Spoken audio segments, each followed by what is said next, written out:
Also, yeah, I saw this TikTok earlier. It's going viral. I like it, but presidency is just defined by not really fighting for anything and letting your own friends roll over your legislative agenda. I think people are being a little too mean, in my opinion, to the Pod Johns, to the Pod Save boys, because they were nice enough to have me on and also like give me an opportunity to say my piece to a shit ton of liberals who apparently had never really personally considered what this would look like a progressive vision for the party.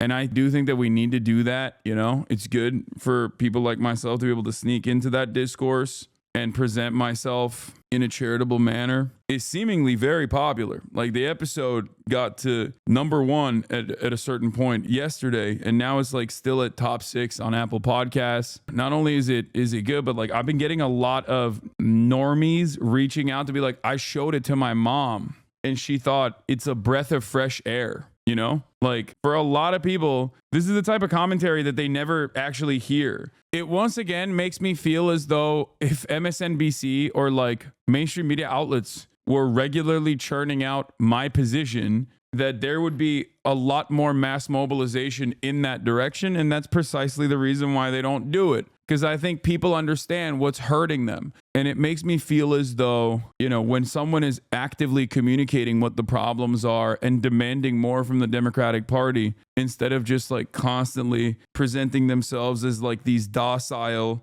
pro-compromise individuals, you know, they kind of go along with it because there's no other option for them, right? There's no other option for them at all. But when they hear someone say, no, this is the way to go, they like it. But like I said, I think a lot of people are being people come out and a little ruthless to the Pod Johns. I mean, really, like, that doesn't make a lot of sense, right? Because Biden has to play by the rules. No, I know. I know that he has rules. I'm suggesting that maybe his own opponents don't care about the rules, and that maybe Americans aren't really that much a fan of rules.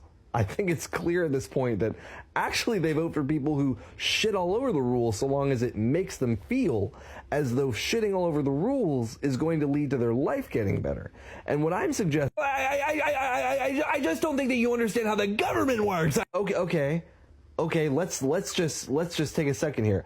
Let's ask ourselves, has any Republican ever had the conversation we're having right now? What do you mean exactly? Well, you know, I don't think that Republicans ever try to back themselves into a corner where they're making all the exact right optimal decisions, right? They're kind of just moving fast and breaking things, and they seem to just pick up voters no matter what they're doing because people are at least appreciating the action as the point. And what I'm suggesting is that maybe Democrats could learn a thing or... There's nothing to learn! There's nothing to learn from those cretins! The Pod Johns have liberal institution brain. The Pod Johns are...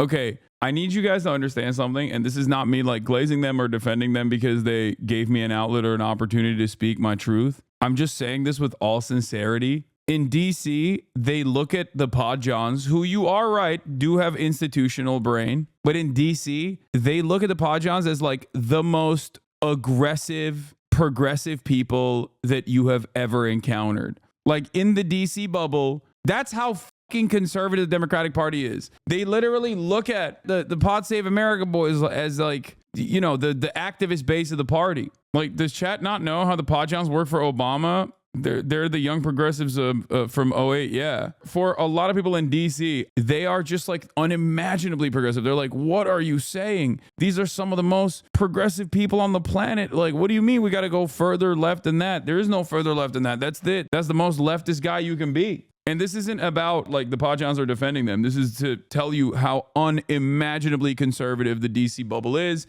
and how unimaginably conservative the Democratic Party is. Yeah, they were pushing to get rid of the filibuster in 2020 and politicians thought they were insane.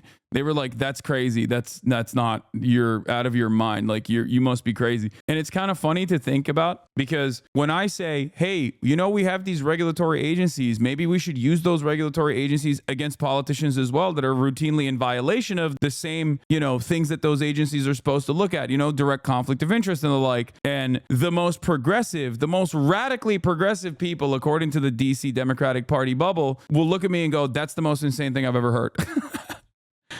Like, that is the most insane. That's crazy. We're wielding the regulatory bodies like as a weapon. And I'm like, first of all, it's what they're supposed to do. I'm just demanding that they actually do it, like truly, you know, drain the swamp. And secondly, the Republicans do it in the opposite direction all the time. But yeah, ultimately, I'm very fortunate that they even let me on there.